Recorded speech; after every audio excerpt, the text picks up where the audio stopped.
Business is hard. We've taken ourselves to the point where the bank account was at $2. Yeah. And it was one of our biggest mistakes that we've made. Am I doing something wrong? Am I making a mistake? Am I fucking my kid up? Our shit flopped. It floppity flop. Mega, yeah, it was Mega flop? super mega flop. So it was a big lesson in entrepreneurship, I'd say. You know, not to start off this way, but it ended the year badly for us, and it was one of our biggest mistakes that we've made. Hey, Mercury was retrograding, all right? I feel like Mercury's always kicking our ass at some point. And it's weird because like when shit's going wrong, we always look it up and they're like, shit. It's Mercury. So we invested a lot of time and a lot of money into trying to provide an easier way to help a lot more people with our program and what we do. Obviously, you know, we do coaching, we coach moms, we coach women.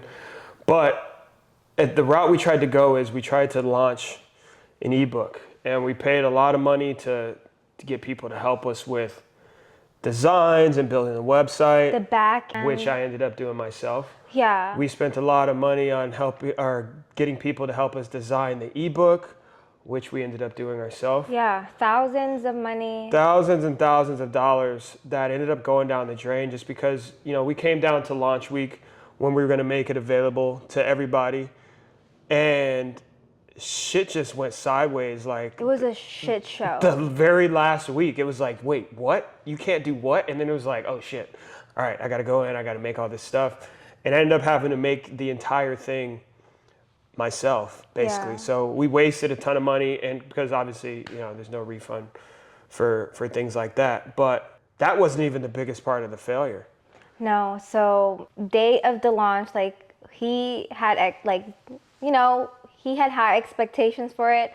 I lowered down my expectations because your girl is just, I'm scared to like experience that failing. So I lowered down my expectation just so that, you know, because I was like, if it goes above my lowered expectation, I'm going to feel better. But no, the fuck it didn't. It didn't. It went below my expectation, and that shit just crushed me. Like, we tried this new thing, like an option for women to do it on their own. I mean, basically, like a DIY. We wanted to create like a DIY, a version where, you know, if we didn't have coaching spots available, or, you know, if you couldn't afford our coaching program, or you just wanted to try and do it and learn on your own, we wanted to create that option for women to be able to go out there and do that. Now, obviously, with the people that we work with, it turns out everyone wants the connection and the things that we do with coaching. So we have that thing, we put it out, it's out there, it's available.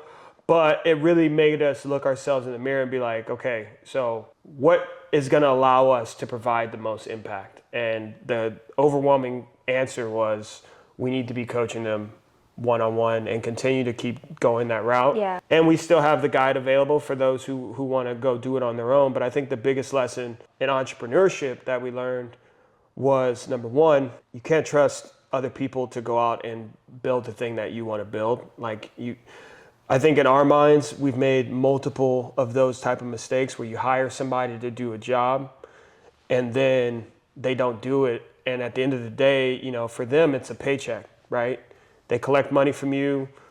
It doesn't really matter how it does for them. But for us, it's like our baby. That's our thing, baby. it's That's the number one. Our vision. Yeah. It was like we poured our heart into it. Like, I'm telling you, this ebook that we made, it's literally the phases that we go through with our woman. Like, he built this thing, and I was telling him, like, I'd buy this myself because I love me a good DIY. Like, it's so, is it called, like, the word thorough? Like, it's very, yes. And you got like the step-by-step. It was like amazing. But like he said, like, delegating it to people is very, very hard. It's very difficult when it comes to like this, like, it's like handing off your baby.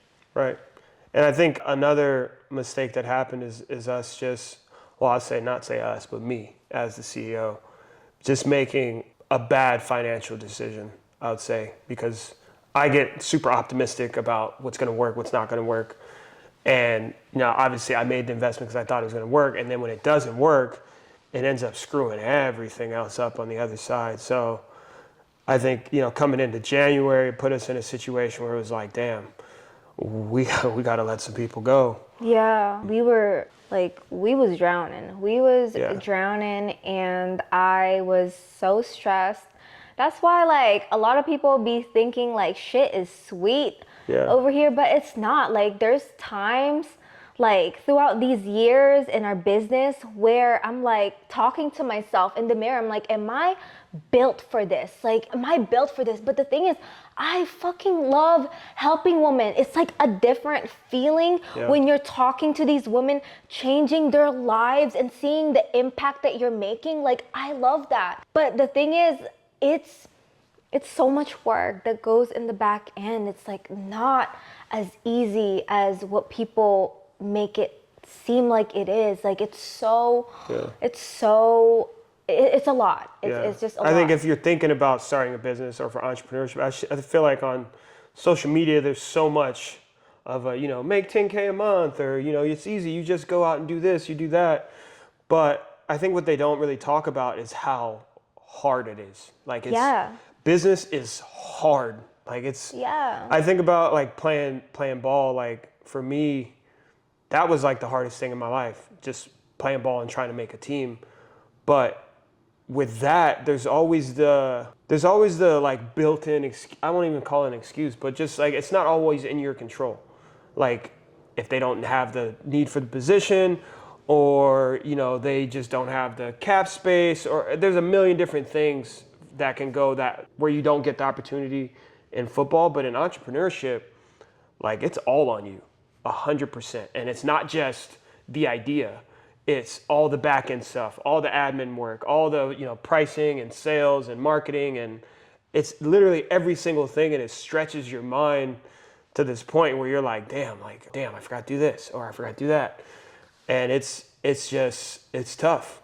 And I think multiple times we've taken ourselves to the point where the bank account was at $2. Yeah.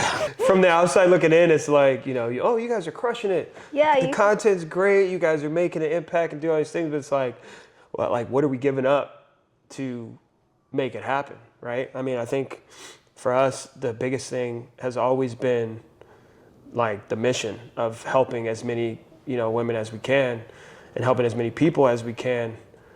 But, you know, when you're running a business, if it was all about the money, we would have quit years ago. Oh my God, for real. Because there's plenty of other easier ways to make money, I feel like. But luckily, I mean, I feel like we're adaptable.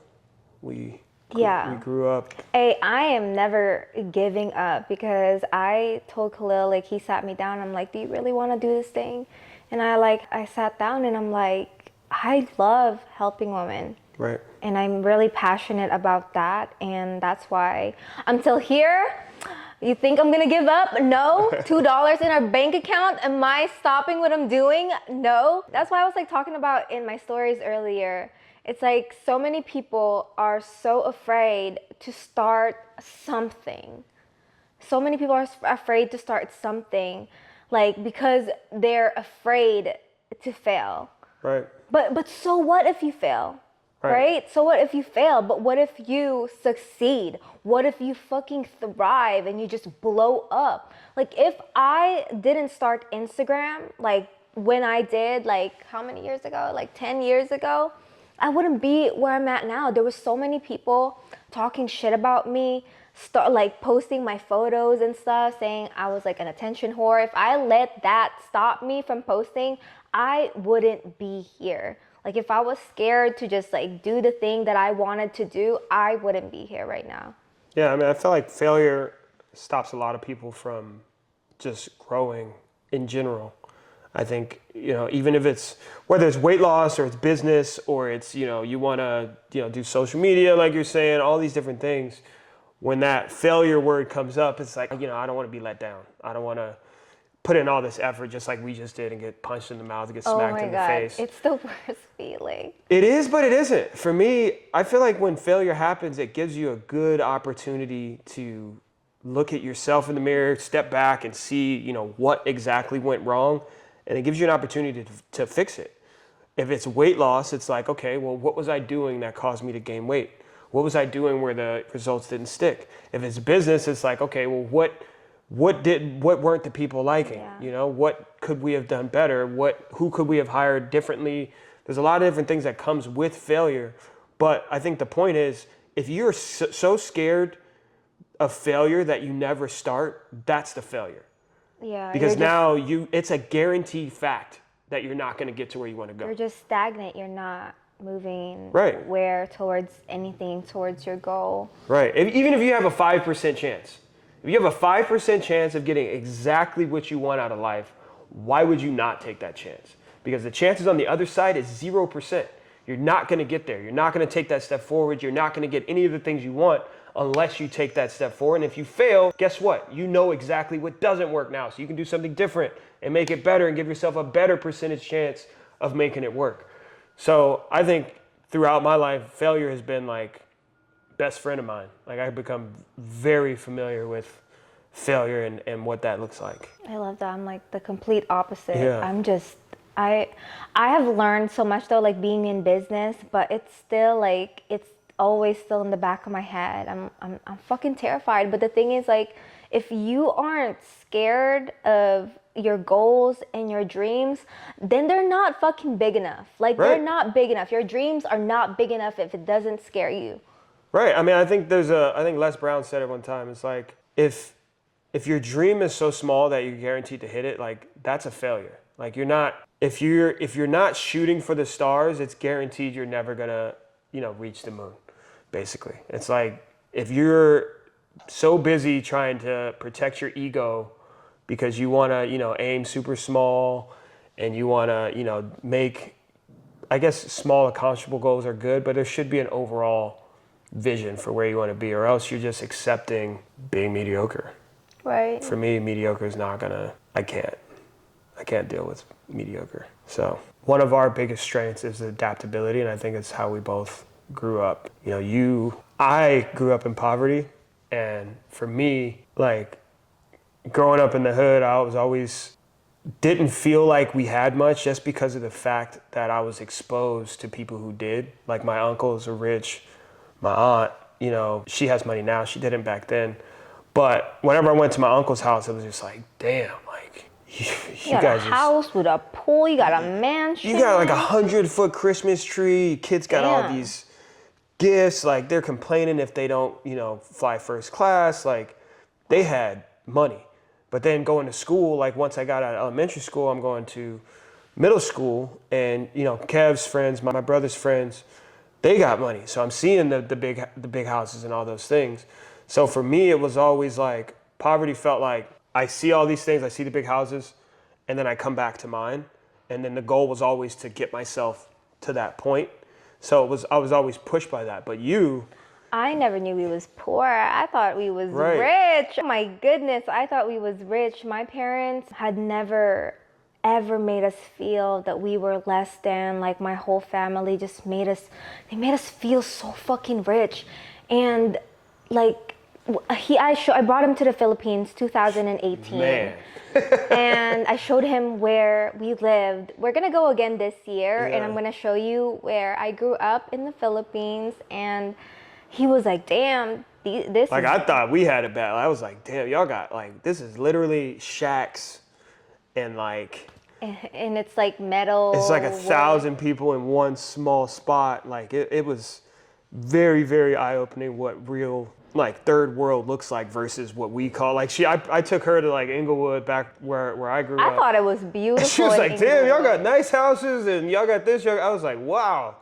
Like, what does it look like? This was before we went to the Philippines. Yeah, I lived in Cabuyao, Laguna in a compound Yeah. with family and stuff. And we grew up poor, but my parents have never made it feel like we were poor. Right. So I think now, like in business, like when we do have those financial moments, I think because of both of us having those experiences, it allows us to handle that differently. Because I know in a lot of marriages, like finances is the thing that puts the nail in the coffin. Like it'll end a marriage. No, like my mom is a real estate agent in Winnipeg, and her clients, majority of her clients are people that get divorced, Yeah. and it was solely because of financial issues. Yeah, because like when you really think about it, like we work together. So if I make a bad decision, it's like it's very clear, like, okay, that was the decision that caused it. But in most relationships, they don't work together. So if they both have separate jobs and they make an agreement that, you know, this is what the bills are going to be, you do your part, I do my part, then that creates like this, like I'm doing more than you type of deal. You know what I'm saying? Yeah. Or if there's one of them is working, whether it's the man or the woman is working, and the other one's a stay at home, if the person that's working loses a job or something, then it's like, yo, I thought you had us. Yeah, like, it puts a lot of like financial stress is very, very fucking stressful. stuff. We have gone broke multiple times. We had lived with his dad in their 2-bedroom apartment. We literally, our bank account has went to zero. We had a time where we had to go to the Diamond District, downtown LA, to try and sell this championship ring that they was only trying to buy for $5,000. That's like a month, 2 months rent here in LA, and we decided not to sell it. But We were trying to make that happen because that was the first pregnancy, right? yeah, Because we all of a sudden had all these medical bills, and it was like, damn, well, you know, we ain't got it. I just got cut. You don't got a job. This is what we got. Let's make it work. Yeah. But I think that's the key to all of this stuff is like, you need to find a way to make it work. Yeah, we figure it out together every time. Like, it's fucking hard, and it will put your relationship through the test, like to see if you guys are gonna fucking snap through this process. And each time I am so like grateful, because each time it just made us like so much stronger as a unit, and it's like it's not making us like break. Yeah. And oh my god, guys, I'm about to get my period. I'm like gonna cry. Like that's like rewind. I think one of the biggest things, I mean, a lot of times that'll turn you against each other, right? But I think in those situations, like this last situation with the flop, like you, oh yeah, I was crying. you broke down. That broke my heart to have to watch you break down. Like, and Lil's over here, like, mommy, what's wrong? You know what I'm saying? Like, that shit hurts. Oh my god. But it's also like super motivating. Like, I'm gonna make this shit fucking work because I'm not gonna accept that for you, and I'm not gonna accept it for us. But you know, I remember one time in particular, back when I was playing ball. I think this is where it first started, that type of vibe with us, because when I was playing ball, I was up in Ottawa, right? Mm-hmm. I landed the big contract. It was like, I was like, ooh. 6 figures. I was like, you know what? You could quit your job. I got us. Yeah, I didn't want to quit my job because I was like, I'm not letting no man pay for me. I had this like super high ego that I'm just like, I don't want to rely on any man. I pay for my own bills. I was that girl. I was like, I don't need no man to take care of me. I'm a strong, independent woman. I don't need no man. I was like on that shit. For me, it was like she clearly showed the passion for the Instagram stuff, but she was still spending her time doing the real estate stuff. And for me, it was like, well, if I'm making this much right now, why don't you stop doing that stuff so that you can focus on what you really love doing? And that's when she started really focusing on the Instagram stuff, right? So I was like, I got us. And then a couple months later, I was like, hey, I ain't got us no more. Like, he got cut. Got my ass snip. He got cut, and I was like, oh my God. And the roles reversed. Yeah, and right? then that's when he believed in me, Instagram, and I was landing deals after deals after deals. I was making like 15, like almost $20,000 with like in like a month. And it was sweet. It was sweet at that time. And I was like, baby, I got us. Yeah, but I wasn't willing to accept that. So I was still trying to play ball. Yeah, and then he, like, it's just like this balancing thing. And the thing is, Instagram is not forever. I thought I was gonna have those deals like every single month. Yeah, then companies started jerking you around, lowballing you, and continuing to just cut your rate for the same amount of work. I became like a commodity. Yes. So everyone else was doing the same thing. But I mean, it got us through that time, right? Yeah. So I think that's why I always say adaptability. Like a lot of people talk about IQ, which is intelligence, and EQ, which is emotional.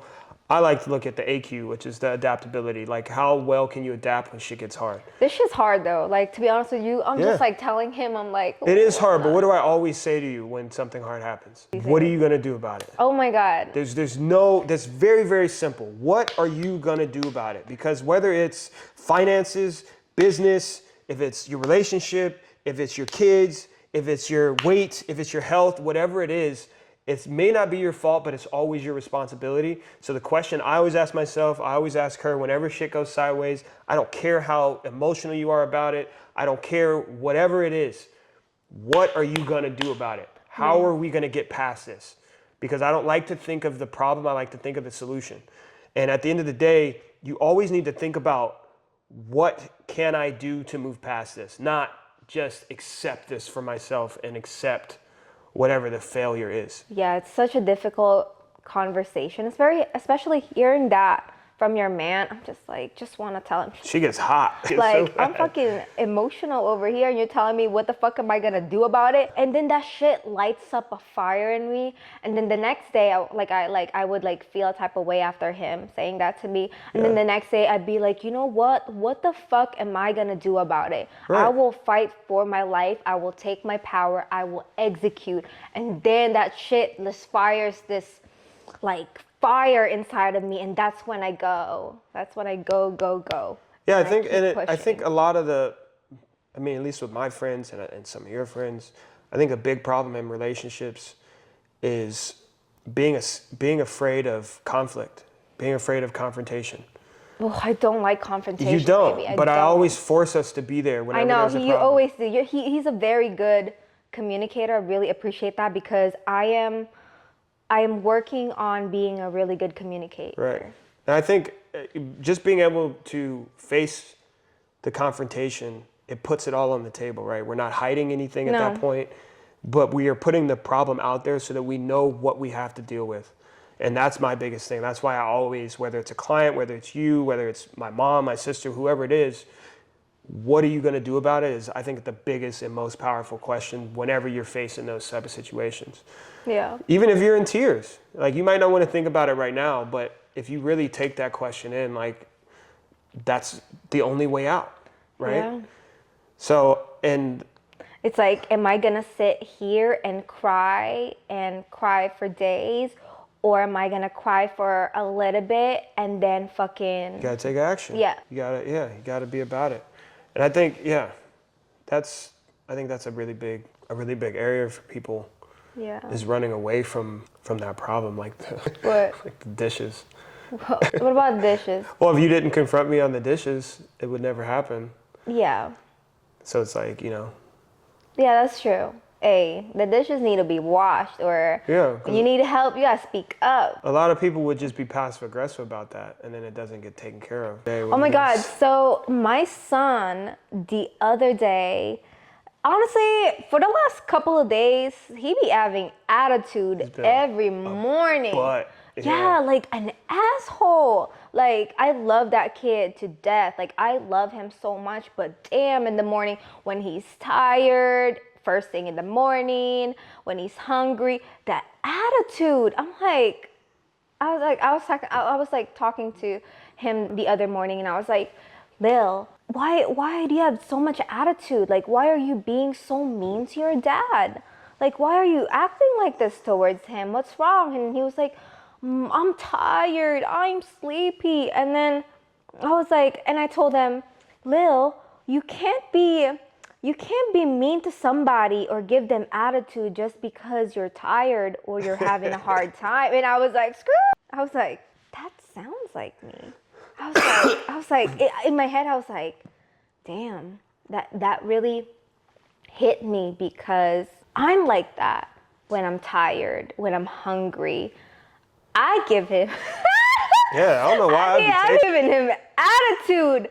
And I feel so bad. Like, I really do try. That is like my toxic trait. It's like, fuck, I'm trying to do better, okay? I'm trying to do better. So y'all do better too, okay?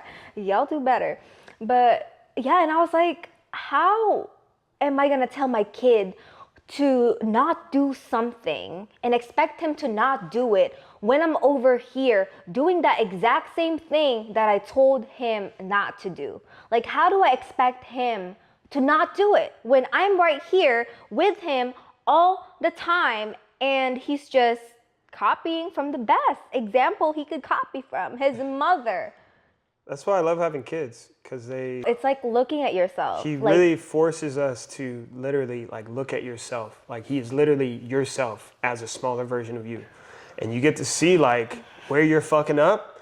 When he starts doing it back to you, you're like, where did you get that? And then you're like, It's like literally while it's coming out of your mouth, you're like, damn, is it me? Am I doing that? Or is she doing that? Who is doing that? And then you start looking at yourself, and then you have to face it. It's like, okay, well, if you want him to not do this, that means you gotta not do oh this. Lord, I gotta do better because this kid is always with me. It's hard. His daddy's always working, and I was like, he's not getting him from him, so he's definitely getting it from me.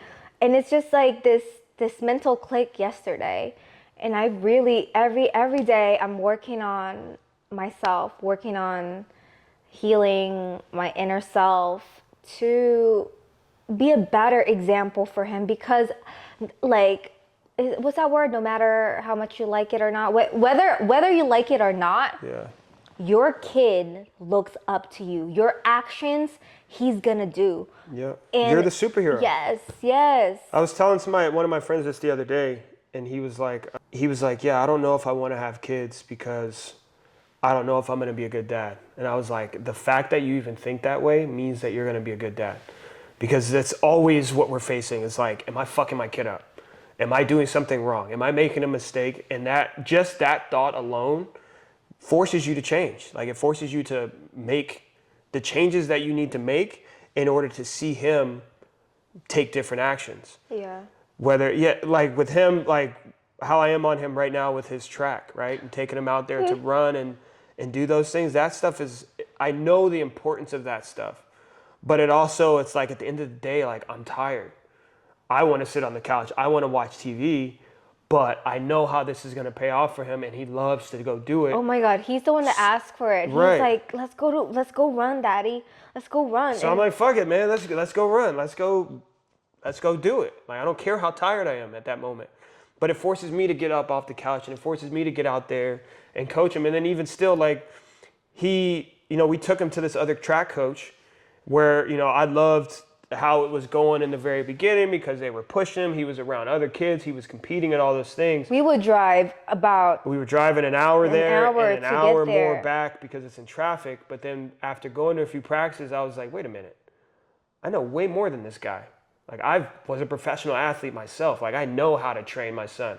And then when I started training him, he was like, Daddy, don't take me to the coach no more. I want you to coach me. He's like, I want you to be my coach. And I was like, wow. So I'm like, all right, I got you. So instantly where my mind goes, it's like, okay, well, how can I make this the best for him that I can? So now I'm researching more and more ways to make him faster, make him better. But I'm increasing my knowledge in that area just because he wanted me to coach him. And it's going to be like that through all the sports. I'm sure he's going to want me to coach him in other sports too, but he's forcing me and pushing me to get better. Y'all should see him. Like, I was so proud the other day. He's way better than last time you saw him, right? He's so fast. Yeah. The way he moves, Yeah. it's crazy. And the thing is, he wants to do it. He loves to do it. He wants to show up. Even though not track days, he wants to go. Right. I feel like today he asked to go. That was the last thing he asked me when I dropped him off today. And I think, for me, looking at him, it's like, I want to give him everything that I didn't have. And I didn't have that person growing up. I didn't have somebody to lead me and guide me that had the professional experience. I had my older brother, he's 4 years older than me. I had my dad who played, sports in high school. But there was never someone who, like, really knew this shit and really, like, took it to the level where they're certified and they played professional sports and they're coaching other people. I didn't have that person. So now it's my job to show up as that for him. But I wanted to go back to something that you said before where, you realized that you were doing that to him, right? But then I know when he was a little bit younger, you were realizing things that you were doing that you got from your parents Yeah. before you, right? And I think we were both raised very differently. Yeah. I came from a divorce household. Her parents are still Yeah. very, very Oh my happily God, very married. much in love, all right? They are lovebirds. Inseparable. And like my grandparents are like that. Like it's literally the love that I experienced was from my mom and dad, and then my grandparents, my Lola and Lola on my dad's side, and my Lola and Lola on my mom's side. And literally was till death do us apart. Yeah. That is. I think that's in the relationship, but on the parenting But side. the parenting side, Filipino parents, to all my Filipinos, y'all know, Filipinos are low-key abusive. How so? Like verbally, physically, and that's just how they discipline. I got whooped, okay? My dad had a lineup of belts. He had a skinny belt, a wide belt, and there's like a medium size, but there was a lineup of belts that when we would get in trouble, like we would choose which belt that he was gonna use to like whoop us. And I would get marks on my body, and mind you, I was a little kid. And I remember like opening up about this to Annie, like our therapist, and I was like just crying because I felt like that was like super traumatic for me growing up. And I was like, I love my dad. You guys see me post him all the time. I love him so much. But growing up, It's a different person back then. I was terrified of him. I couldn't tell my parents shit. I was afraid to open up to them because I was always scared that they were gonna get mad at me, that I was gonna get whooped, that I was gonna get hit. And I just couldn't open up to them. So I became very secretive. Became very secretive, and I started like not telling them nothing. And like I grew up in the Philippines, and when we immigrated to Canada, I was in high school. I wasn't allowed to go to my friend's house, so I would lie to them and go to my friend's house. Even after school, I would lie to them about like going out. I lied to them. Sneak out, right? I know, yeah, your girl snuck out. I couldn't imagine. And yeah, I Not snuck just out. like I couldn't imagine me, but I couldn't imagine like now that we're parents. Yes, I can't Like, imagine. imagine that, right? Yeah, it's like the other night, bad. right? Like the scariest thing happened to us the other night, like where my mom was babysitting our son, and we went to our friend's birthday thing, and he passed out before we got home. He was asleep. We took him upstairs and laid him in his bed, and then we went to go get ready for bed. And my mom was still here. She went downstairs, she got in her car, she's backing out. And then she calls me, and I answered the phone, and I'm like, hello? And then she's like, hey, did you know Lil's outside? And I was like, what do you mean Lil's outside? And Yeah, she we was was like, getting ready for bed. yeah, she said he just opened the garage and he's outside and he's crying. And I was like, what do you mean? And so we ran downstairs. And usually when he wakes up in the middle of the night, he comes into our room. Yeah, but he didn't this time. For whatever reason, he didn't this time. And he walked out straight downstairs. Didn't even went hear in the it. garage. Oh, he opened the front door, left it open, went in the garage, opened the garage, walked outside. This was midnight. This was midnight. And luckily my mom was outside at the time. She was on her way out, backing out. And that was terrifying to know that he did that. I know. So looking at you did that purposefully and successfully. Multiple times. Where it was out of the house and your parents had no idea Yeah, and where you were. Yeah, because I wanted to party. I didn't want to feel left out at school, in high school. I wanted to go to a party and I wanted to have fun, but I knew that I was going to get in trouble and I wasn't allowed to go because my curfew was like 6 p.m. And I know. 6 p.m. During the summer, the sun's still out at 6 p.m. I know, the sun. That's crazy. But yeah, like it was, I lied to my parents a lot because that's just how I felt like I could do things. And I felt like I couldn't be honest with them.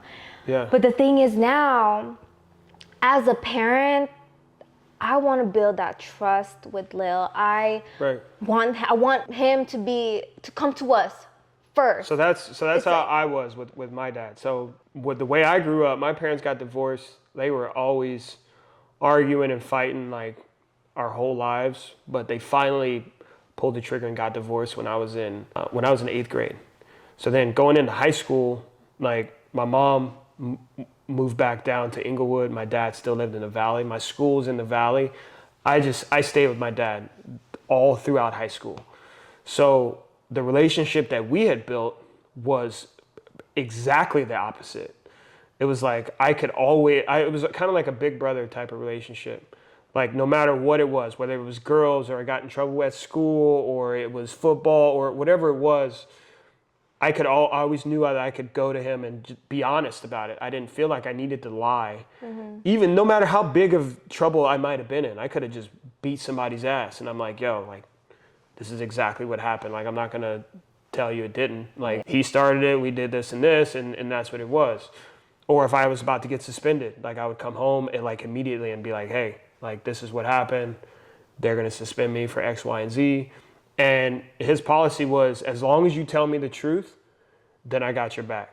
And for me, that was super valuable, knowing as a kid growing up that I had somebody in my corner and that I can go and, you know, I know that I had faith that I could come home and tell him the truth and I wasn't going to be in trouble. And like if I fucked up, sure, there's going to be a talking, there's going to be punishment, whatever it is.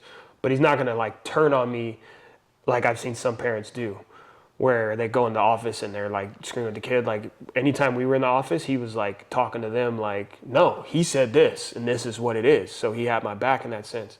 So for me, it was the opposite. Like when I wanted to go out and party, dude was picking me up at like 2 a.m. I love that. I want to be like that with Lil. I want him like, you're going to go to your friend's house. Yeah, you're like my go, friends are drunk. Yeah, you're going to go party. You're going to go drink. Don't be drinking and driving.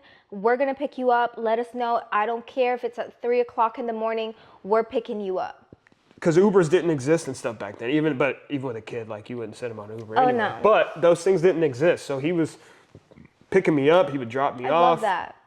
He would do all of those things just to keep me safe. But his only rule was that if I'm going to sleep out, I need to let him know where I was at and who I was with. That was it. If I didn't do that, then in the morning I'm in trouble. Because then he would call me and be like, yo, you didn't text me, you didn't call me, you didn't tell me what's up. And that was the relationship we had. So going back to Lil, like, because now he's in that age now where he's starting to lie. To lie. And I was telling you the other day, it's like, because it's hard to do, it's hard to have that control. But if he's lying, right, and then you force the truth out of him. It's like for example, he spilled Yakult. And then his best friend was here, Harmony. And I was like, who spilled the Yakult? This kid blatantly lied to my face. It was her. I didn't do it. Like literally, like it was so believable that I was like, I don't know who's telling the truth. Like they were just both blaming each other. And then he finally cracked at the end and I was just like, and he said, okay, I'll go clean it up. And I was so mad because he lied to me.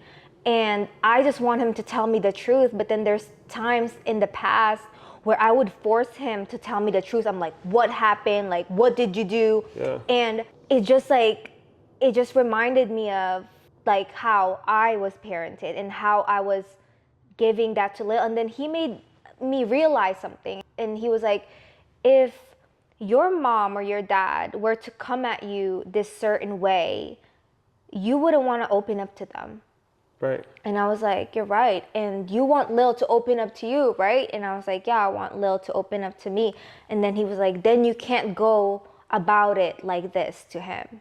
Yeah, I was basically just like, if you want him to open up to you and continue to tell you the truth, then, you know, when he is lying or you feel like he's withholding information, when he finally does tell you the truth, you can't just snap and then punish him at that moment or spank him or do what, you know, whatever it is.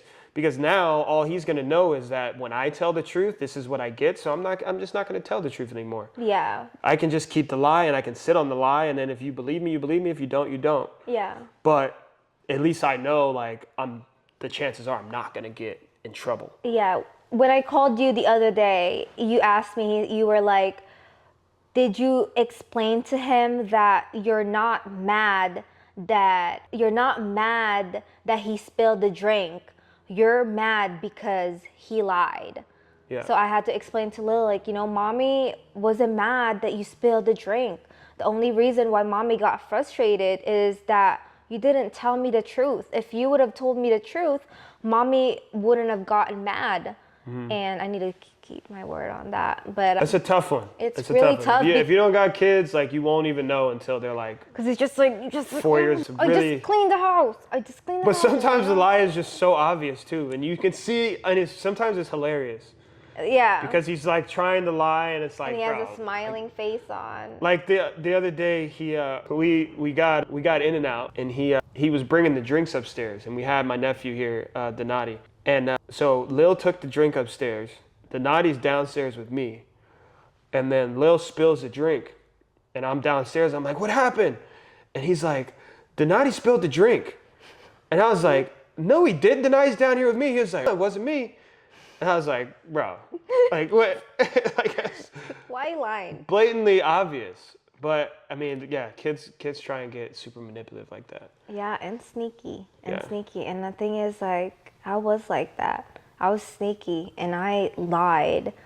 And I don't want Lil to feel scared that he has to lie to me instead of telling me the truth. So that's why I'm working on being better at that. I think as parents trying to do this the right way, my belief is that we have to be on the same page. Always. Because when kids pick up that there's a disconnect between the two of you, they'll just play you against each other. Oh, yeah. And they're like, well, mommy said no, I'm gonna go ask daddy. Daddy says yes, then I'll always just ask We're daddy. always pretty much on the same page. Right. Yeah. But I think these conversations are super important when you're thinking about having kids, or even during when you have kids already. Because if you're not on the same page, those lines get super blurred, everything gets confused. I've seen some relationships where they're not on the same page, and then they start arguing about the thing while the thing is happening. I know, it's like right in front of their kid. Instead of just directing the kid, they're like bickering back and forth. Well, like, no, I told him this, and then you told him. And it's like, yo, like that kid, because I saw it myself growing up. It's like, damn, like y'all ain't no better than me. I'm like 5. Like, y'all over here fighting like you're my age. Yeah. So I think it's super important as parents to get on the same page with however you want to navigate parenthood, because everybody's different. Yeah. It's super challenging raising a human. Real shit. Shit's different. That's what I wanted to bring up. Your cut. Oh my God. So, Jasmin here has become a client again, right? Yeah. Do you want to talk him through how you were feeling? So, I was on my cut, and You still are. I am on my cut. Yeah. I'm coming up on my last 4 weeks. And this cut has been really challenging. But listen, let me tell you why I'm on this cut. So I want to prove to myself, I want to prove that moms can get abs, okay? That moms can be better than they were before. And I have never had abs in my life. I've never had them like show up. Even back when I was 110 pounds, it was just like not there. And I have always told myself, I'm gonna get abs. And then I got pregnant. And then I'm gonna get abs. And then I kept telling myself that I was gonna hit this goal. And I was like, why do I keep telling myself something that I'm never like trying to achieve? And I wanna change that, because I wanna be that person that when I say I'm gonna do something, I'm gonna fucking do it. I'm gonna achieve it. So this time I committed to it, and I committed to the cut. And I'm still committed to the cut. And like he was saying, I have become a client again because the first 3 weeks of my cut, I was freaking the fuck out, because I was telling him, I called him, he was like in Arizona. Virginia. And he was in Virginia. I was like, babe, the scale is broken. Why did I gain 2 pounds on my cut? Like, I'm already not eating shit, but I feel like on this cut, I feel like I'm starving myself. But I'm at like 1,500. Yeah, I'm at 1,500 calories. And I am like, I know what starving myself looked like before, but then I feel like I'm starving myself at that calorie range. And then I called him. I'm like, babe, the weight on the scale has gone up and I don't know what's going on. I was like, I grabbed the scale, trying to move it this way because maybe it was a little bit slanted, moved it the other way, still 139. I'm like, because I was like expected to be at like 125 pounds. So let's time out. Expected is a very big word. That was not an expected. I thought I had to be at 125 pounds in my head. It was like, that's what was registering. And I thought I had to be at 125 pounds to see definition, to see abs. And I was just so fixated at that number, so that even though I was getting stronger, mind you, I'm on this cut and I have gone stronger with my lifts. I am bench pressing 45 pounds on each side, and I have never bench pressed that heavy in my whole entire existence. And I am lifting heavy shit and I'm on a cut. And I was like telling him that this is the first time I'm seeing like real like side ab definition. And I feel like all that progress got thrown away out of the fucking window because of the damn freaking scale. The scale told me that my weight has gone up, that I'm not losing weight. And I was just so mad. I was like, babe. She was mad at me, like I did it. It's like, why did you tell me that I have to be at I was just looking for somebody to blame. And then I was just really frustrated with myself. And then I had to give myself the same pep talk that I give our clients, that it's just like, girl, fuck the scale. If you're seeing that you're getting stronger, you're losing inches, your energy is through the roof, your clothes are fitting better, then you're fucking making progress. Okay? And I had to give that same pep talk to myself over and over again because the scale was telling me otherwise. And I had to tell myself, you're not weighing yourself no more. You're not weighing yourself no more. So I didn't weigh myself for 2 weeks after that. So I'm about to be on my week 5, and then I finally saw the scale drop down. So it went from like 139 to now like 133. Yep. Yeah, but I feel like the scale like was broken though. I feel like the scale was broken. First of all, let me give some context for what happened here. So a couple of things you didn't consider. When you first started this cut, you were coming off of what? What was I coming off?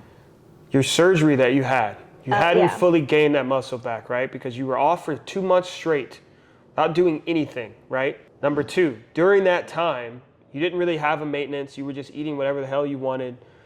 We weren't really focused on calories or macros, none of that stuff, right?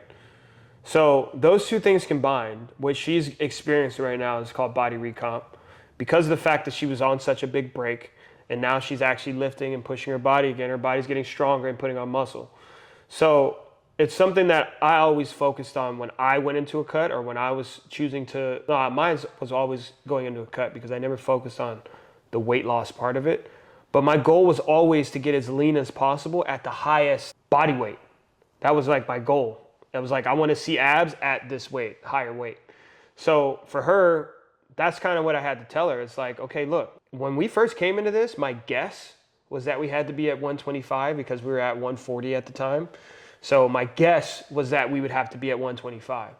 But if we can hit it before then, if we can hit it at 130, that's a dub. That's a win.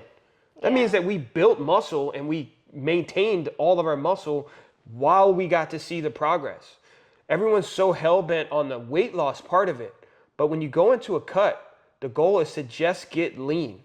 It's not weight loss. Lose weight, yes. It's leanness, being able to be defined. If you want to see abs, it doesn't matter what the scale says. All that matters is that you can see the abs, right? So that was a big, big mind shift for us. And I was like, when we were on the phone, she was panicking and she was super mad. And I was like, well, are we getting stronger? She's like, yeah. I'm like, all right, well, are you seeing more definition? She's like, yeah. I'm like, all right, well, are your clothes fitting different? She's like, yeah. And I was like, what's the problem? It's like, well, the scale's not going down. It's like, so what? Who the fuck cares what the scale says at that point? If all those things check off, then we're doing what we need to do. Yeah. We know it's impossible for you to be gaining fat right now. Yeah. Right? With the amount of activity that you're doing and lifting weights, we're not gaining fat. So if leanness is the goal, then we're on track for the goal, right? Yeah. And it was another piece too, is like the cravings and things that you've been dealing with. God. So just so that you know, right, for more context, we fully believe in going the sustainable route and keeping the calories super, super high. However, when it comes to what she's trying to do to get abs, I was up for the challenge. things need to be a bit more extreme. It's not about just being at a healthy, sustainable weight. If we want to really cut down and see abs, then we got to do some things to cut down and see abs, which is why we cut down to 1,500.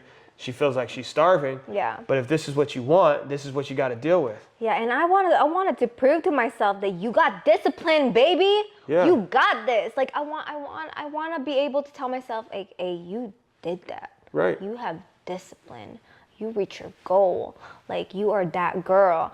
And this past week, you know that week before your period where you're just fucking craving shit? I'm craving ice cream. I'm craving all of it. And then like I ended up baking this like pancake bites with my son and my niece, and there was a bag of chocolate chips left, and I noticed that every time my son and my niece would ask for chocolate chips, I would be taking some for myself. Not even a good treat.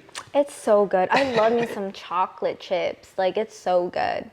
And Just then plain, like... I was eating like some ice cream bars, but it was not even that bad. But I felt like I have threw that discipline out of the window. But just for that, I think that week, but I wasn't like going ham, but I felt disappointed in myself because I had promised myself that I was going to be disciplined. So I was kind of beating myself up, but I'm like, no more. I'm not going to let this drag on for way too long. I am done beating myself up, because when you beat yourself up, you start dragging yourself to this hellhole that you're trying to put yourself in, and that doesn't lead to anything good.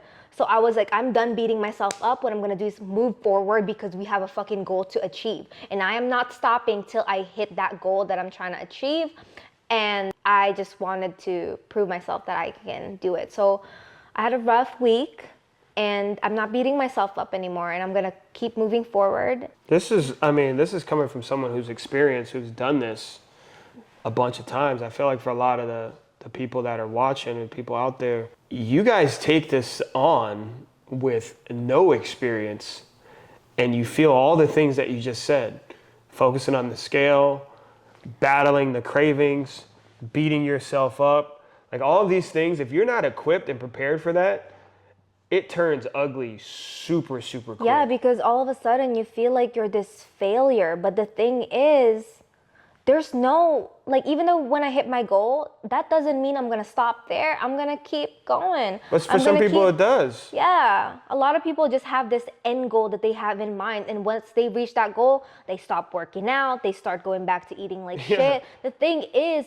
this is a lifestyle. What I tell our clients all the time, I'm like, baby, Fit Mama is a lifestyle. Right. This is for life, okay? And for what you're doing right now, like, we have a plan. It's not like you just get abs and then that's it. Yeah. Because we know what happens after that, especially since we took your calories down so low. So the plan afterwards is to take her into a reverse, slowly bring her calories back up, and maintain as much leanness as we can. But I think for a lot of people, when they get into it, like when they face all those things that you're facing, it's like, damn, this kind of sucks. Like, yeah, this it's is like, shitty. damn, this is fitness, right? And then they start thinking like, well, then this isn't for me, because I got to live my life too, right? But you've done all the work to get to this point where now you can test yourself. I've lived my life plenty of times. But you can test yourself with something like this, where some people think like that's just what fitness is this extreme restriction. No, that's not what fitness is. It's not, but this is just a phase that you're going through right now as to get to a specific goal.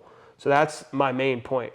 Because a lot of people think, if I can't be super restrictive like you're being right now, then I'm just not gonna do it ever. Yeah, no, we have clients that are like, I am eating rice, like I'm eating Filipino food. Eating more food than they I'm ever ate. losing inches. And it's like a fucking fact. Like these clients are eating more and losing inches, seeing results.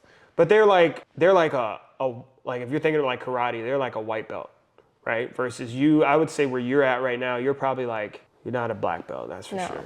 I would say you're like Yeah. a brown, green belt, somewhere up there, right? So you've gone through multiple different things now. You're experiencing this stuff. So you can identify those things when they happen, which is the main thing to all of this. I think everyone gets so tied to the result that they forget the lessons along the way. Yeah. And when you can collect those lessons over time, now no matter what the situation is, now all of a sudden you know and you have a tool belt that you can access and you're like, okay, well, this is happening. I'm going to do this. Or if I want this goal, I'm going to do this and make these adjustments to my life. And that's what fitness is. And that's what developing a full lifestyle really looks like is really building out as many skills as you can to accomplish the result and maintain it for the rest of your life. Yeah. We don't know how to wrap this thing up, okay? we don't know. So this was the Real Shit podcast. Hopefully you enjoyed all the information we had today and just hanging out with us. This is something that we're going to continue to do on a weekly basis. So if there's any topics that you feel like, you want perspective on. Yeah, you want us to tackle. We're by no means experts in some of these things. We are experts at fitness and health, though.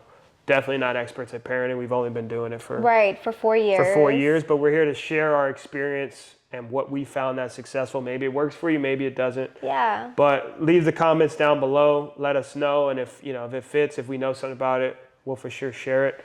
But make sure you smash that subscribe button. That's for damn. Yeah, like, a comment, share, subscribe. Tell your mama to join the family, your dad, your uncle, your cousin, everybody, your friends. Dads and uncles. I'm just trying to get old ass people in here. That's true. I'm just trying to get some people in here. I'm trying to just grow somebody. this So it's not just us. So we're here to help in any way we can. Yeah. So till next time.